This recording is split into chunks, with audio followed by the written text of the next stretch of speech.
The sealed portion, chapter 7. The header. The brother of Jared is shown the world as it appeared at the time of the Garden of Eden. He witnesses the creation of the sun and the planets, and the glories of the kingdom of God are set forth. The order of nature is also set forth. The spirit and mortal worlds are described and their orders set forth. Verse 1. And it came to pass that Adam and Eve were placed in this world in a part thereof that was separated from the rest of this world that had already been created, and they were separated by many waters. Verse 2. And this part was known as the Garden of Eden, and this garden was like unto the world that the brother of Jared had described when he visited the kingdom of the Father and met his eternal mother for the first time. Verse 3. And the brother of Jared beheld that the rest of the world was inhabited by all manner of beast and fowl, and that fishes were abundant in the seas, in the oceans. Nevertheless, Adam knew nothing of these other beasts and fowls and fishes. Verse 4. Behold, there was also animals that appeared like unto Adam and Eve, they having lived among the order of animals in the other parts of the world. But Adam and Eve knew nothing of them, nor did these other mortal beings know about Adam and Eve. Verse 5. And there were animals in the garden that was prepared for Adam and Eve, yet they were different from those that had been created in the other parts of this world.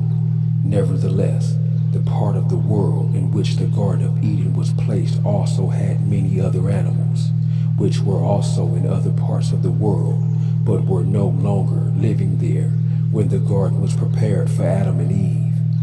Verse 6. And the brother of Jared wrote concerning the many different animals that he had never before seen until this great vision, and marveled at their greatness and numbers. Verse 7. And it came to pass that the Lord spake unto the brother of Jared, saying, Behold, these other creatures are those that the laws of nature require, in order for all things to be brought to pass in order. Verse 8. Behold, one day all creatures will be known by the inhabitants of the earth, so that they may understand how the laws of nature in heaven cannot be altered or changed.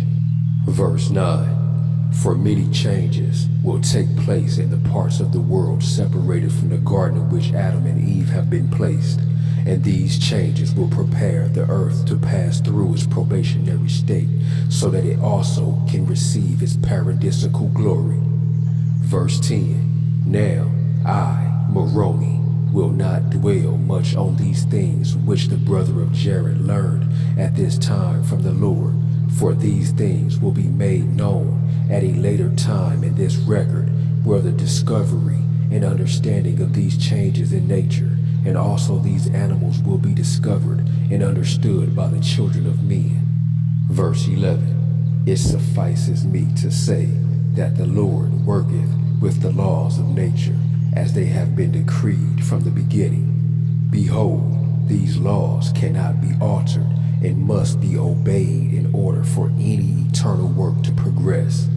Even God cannot alter the laws of nature, which are the eternal laws of heaven.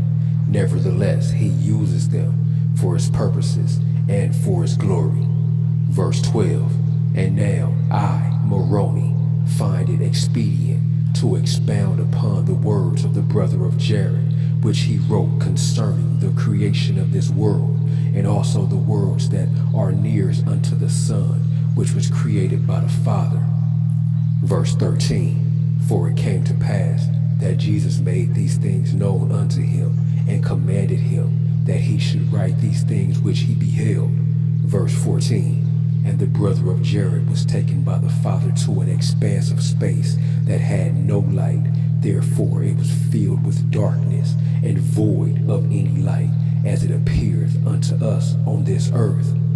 Verse 15. And as he looked behind him, he could see the great expanse of the heavens, and he recognized this expanse by the stars that appeared immediately behind him. But in front of him there were no stars, neither was there any light that he could behold, and the great expanse of darkness was endless as his eyes beheld it. Verse 16, and the Father stopped at the edge of the heavenly expanse that was recognizable by the brother of Jared.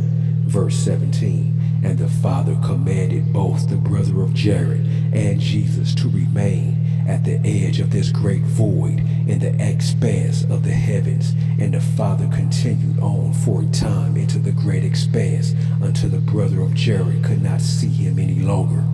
Verse 18, and Jesus spake to the brother of Jared, saying, the Father has found a place in the greatness of the expanse of heaven, where he will create a son like unto the one that giveth light to the earth to which we belong. Verse 19, and this power and knowledge is reserved for those who have proved themselves worthy of such power. Therefore, we are not able to see this great work performed, or hear the wonderful commands that the Father giveth to the elements that are necessary to create the power and glory of the Son. Verse 20, and it came to pass that there immediately appeared an exceedingly bright flash of light, the size and breadth of which hath never been described by man, until the brother of Jared attempted to describe that which the Father caused to come to pass, as the brother of Jared wrote concerning this miraculous creation in the words of his vision.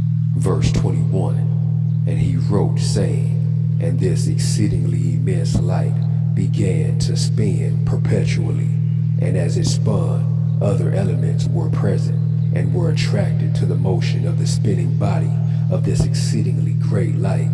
Verse 22, and there were motions of many elements that I was unable to comprehend, and the end of which I did not understand. But as I watched the Father perform his work, I noticed that other balls of matter spun off the great ball of fire that he had created.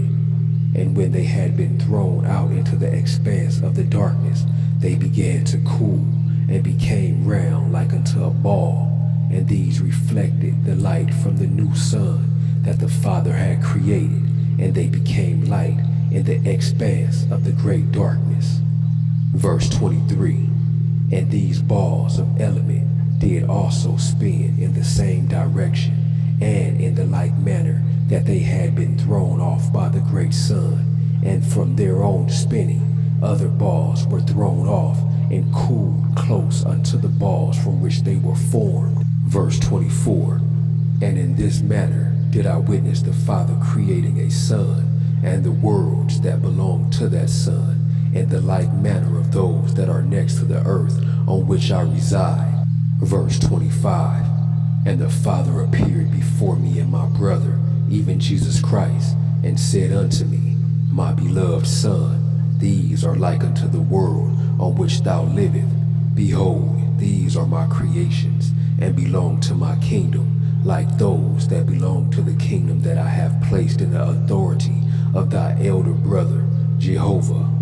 Verse 26, behold, one day these planets and these moons, which appear as the stars in the sky to thee and thy brethren on the world in which thou livest, shall be the glories of my kingdoms for the children which I have created for this kingdom. Verse 27, and there are 3 degrees of glory in my kingdom, and each degree hath 3 degrees, and to each of these pertaineth one of these planets which I have caused to be created. Verse 28, and that planet closest to the sun shall be the highest degree in the celestial degree of glory, and the next unto it shall be the next degree, or in other words, the lower degree. And likewise shall all the degrees of glory in my kingdom be laid out before me, until they once again reach the borders of this great darkness which thou beholdest in the distance beyond the worlds that I have just created. Verse 29, behold, there is no glory that is lower than the next, for they lay before me in a perfect line, each in its own orbit, circling the great light that I have caused to be created to give life unto them. Verse 30, But the degrees of these glories shall differ, as the brightness of the sun differeth from the brightness of the moon, and also from the brightness of the stars.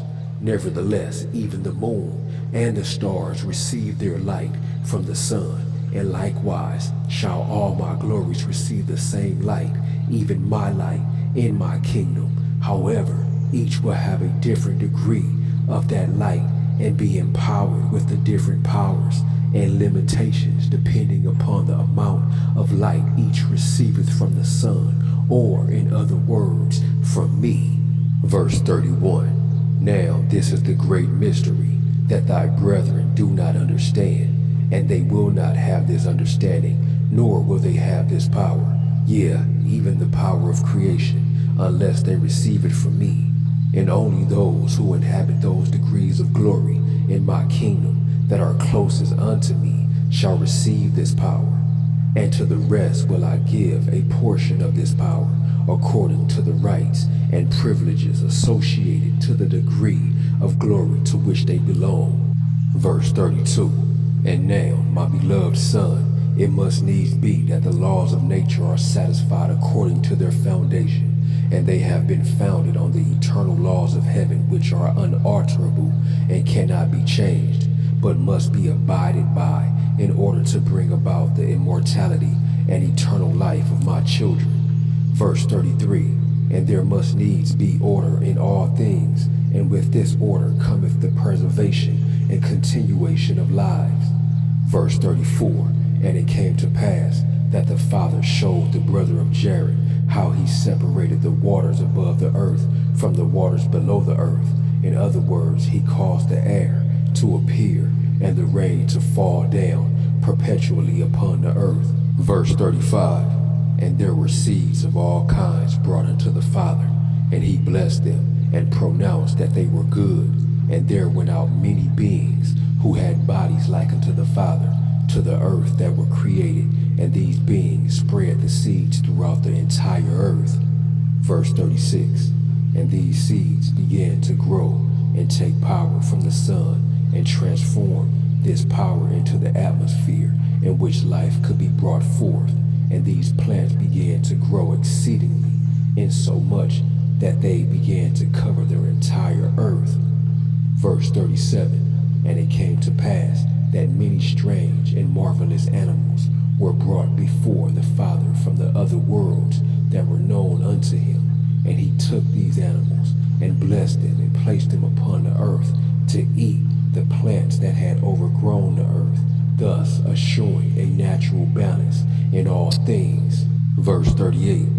And these animals were exceedingly large and plentiful, even so much that they were able to eat the plants and assure that this natural balance was established and maintained. And other animals were brought to the Father and blessed and placed in the world to assure the delicate balance of those animals that received their nourishment from the plants. And these other animals could not eat plants, but received their nourishment from the flesh of those that ate the plants. Verse 39. And there were exceedingly great numbers of these animals, and soon the earth was covered with them, each assuring that a natural balance was maintained. Verse 40. And it came to pass that the animals that received their nourishment from the flesh of other animals began to rise up and destroy those that received their nourishment from the plants. And after they had eaten all those that they could find and catch, they began to eat each other until there were no more large animals upon the face of the whole earth. Verse 41. And this is the plan and order of nature. For had the plants been allowed to grow unchecked, they would have overcome the world, and the balance of nature would be thwarted. And had those that consumed the plants been allowed to grow and produce unchecked, they would have eaten all the plants of the earth, and then there would be no air to breathe. Thus the process of life could not continue. Verse 42. And it was wisdom in the Father according to the laws of nature, that those animals that fed upon the flesh of others should consume all those that they could catch, thus preparing the earth for the eventual habitation of his children and the days of their probation. Verse 43, and there were other animals that existed, whose bodies became like unto the bodies that the Father had created for Adam and Eve, and these began to use their bodies to rule and reign over the other creatures that lived with them on the world in which they were created. Verse 44, nevertheless, they were not the bodies that were prepared by the Father for his children to inhabit. And the Father gave a commandment unto Adam and Eve that they should not intermarry or create offspring with these other animals, or they would disobey the natural laws and create chaos in the world in which they were placed. Verse 45, and it came to pass that after the Father had cleared the earth of the creatures that consumed the flesh of other animals, he prepared a garden in which he placed Adam and Eve. Verse 46, and there were no animals that were in this garden that ate the flesh of those animals that received their sustenance from the plants. And Adam and Eve did not eat the flesh of any animal, and were commanded to abstain from such things, that it was an abomination to consume the flesh of any other animal that partook of the fruit of the plants and of the trees that the Father had caused to grow perpetually upon the earth.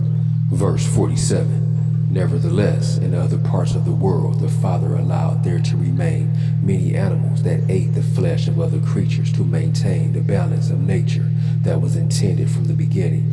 But in the Garden of Eden there were none. Verse 48, and those animals in the other parts of the earth that were like unto Adam and Eve did also consume the flesh of other animals, but in this they did disobey the laws of nature, and died unnatural deaths because of the things that they did eat. Verse 49, and Adam and Eve lived in the Garden of Eden peacefully, and they did not grow old, nor did they clothe themselves and cover their nakedness. For behold, they did not know that they were naked, for they had never seen an animal that was not naked, and in this state of innocence did they exist forever.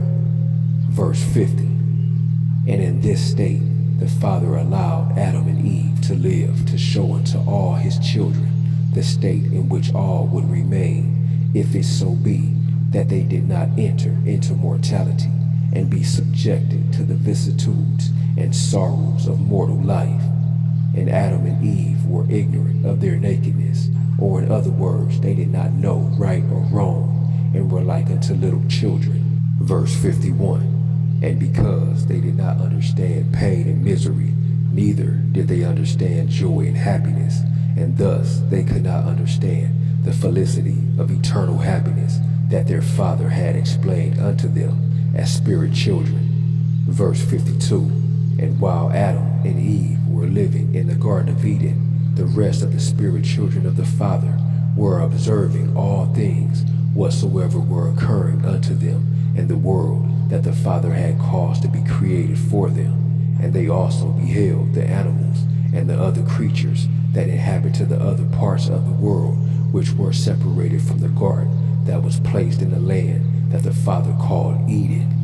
Verse 53, and all the spirits observed these as they lived without the laws of God, having been created with instincts that require them to live their lives according to the laws of nature. Nevertheless, these did not have free agency and were bound by the laws of these instructions that held them in the sphere of their individual creation, which had been given unto them by the Father who had created them. Verse 54, and it was in this way that the Father caused to be taught those of his spirit children who had resided with their eternal mothers in his kingdom. Verse 55, for behold, it was the purpose of the Father to teach his spirit children the laws that pertain to the eternal happiness that they desire.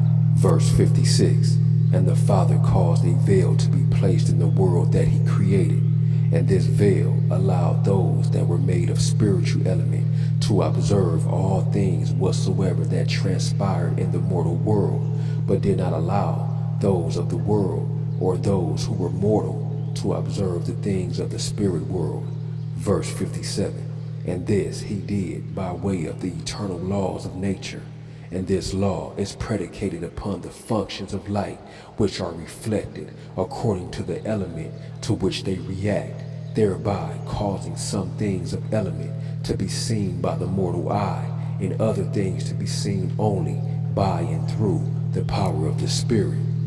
Verse 58, for behold, even the wind that bloweth upon the face of the earth is the transference of eternal elements from one place to another that cannot be seen by the mortal eye. Verse 59, and a spirit can also move in the realm in which it has been placed, and when it moveth, being created of eternal element, it also displaces the other elements that exist, and in this way a spirit createth the sensation of wind that is felt by a mortal. Nevertheless, a mortal cannot see the spirit unless he or she is allowed this privilege by the gift and power of God. Verse 60, and so it is that all of the children of the Father, whether they are spirit children, or those spirits which have taken upon themselves a body of flesh and bone, which is mortality, exist in the same world that was created for them. Therefore, there is a mortal world and also a world of spirit. Verse 61, and in this spirit world the children of the Father observe and learn all things whatsoever they might learn from observing the actions of those in the mortal realm, which these spirits have either once been a part of, or of which they will one day be a part. Verse 62, thus we can see the wisdom of God in allowing his children to view the experiences of mortality, which they are a spirit or a living soul, and in this way the spirit children were able to observe the lives of Adam and Eve in the Garden of Eden. This concludes chapter 7 of the sealed portion. Thank you for listening. Shalom.